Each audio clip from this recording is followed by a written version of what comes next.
Okay, so welcome. Here we are, number 3 out of 5. This is camel pose. Ustrasana. So it's really here about thinking about really opening up through the lungs. Remembering as well in your detox process that we talked a little bit about blood being so important through the system, but also the exhale in your detox process is massively important as it takes out any kind of waste products, including CO2, stuff that you just don't want or need in your body. So we're going to really open up through the lungs this time, through our Ustrasana posture, our camel pose. So, starting on your knees. If you want to put a cushion underneath, you're really welcome. If you just want a little bit of extra padding, you can just take a little slight pleat in the knees and just pop it under the kneecaps. Okay, so if this is brand new to you, I would suggest you tuck the toes under a little. That'll make life a little easier. Okay, so we start off by inhaling and rolling those shoulder blades back down towards the waistline again, so really strong and open through the chest. We're going to take our hands and place them at the base of the spine, around the sacrum area. So it's really important on the hand placement here that you've got the little fingers touching, thumbs nicely tucked in, and we're trying to get those elbows as close to touch each other as possible. The fingers are pointing down towards the floor. Okay. From here we're going to inhale and lift up again through that crown of the head, long through the spine. On the exhale we're just going to start to take a little back bend. That might be enough for you. The action of actually just having these hands back here, opening up through the chest, might be enough for you.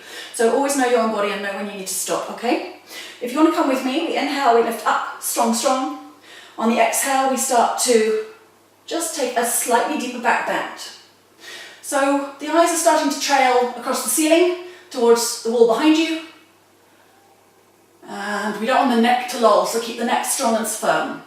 If you feel that actually you could possibly take a hand off, you can just grab those little heels and again really open up through that spine. So it's really important here that you lift up through the ribcage so you're not compressing around the sacrum. If you don't need to be on tippy toe, you can have those feet completely flat on the floor, and again keep those hips pushing forward. What you don't want to happen here is for the thighs to start coming off that angle where they're perpendicular to the floor. And then you just take this back to wherever you want to go. And this is where my voice goes because of the stretch all the way up the front of the body. So massively open for those lungs.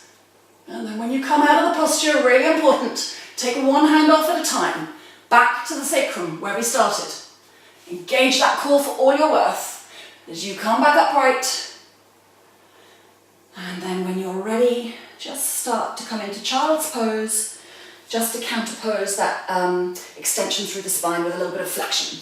So child's pose will just feel wonderful and balancing. Oh, lovely. And if you can, do 2 sets of that. And yeah, amazing. Back bends are like Marmite poses. You either love them or you don't. I love them, you can probably tell. But take it easy and please just work carefully through your own normal movement of your spine. Namaste.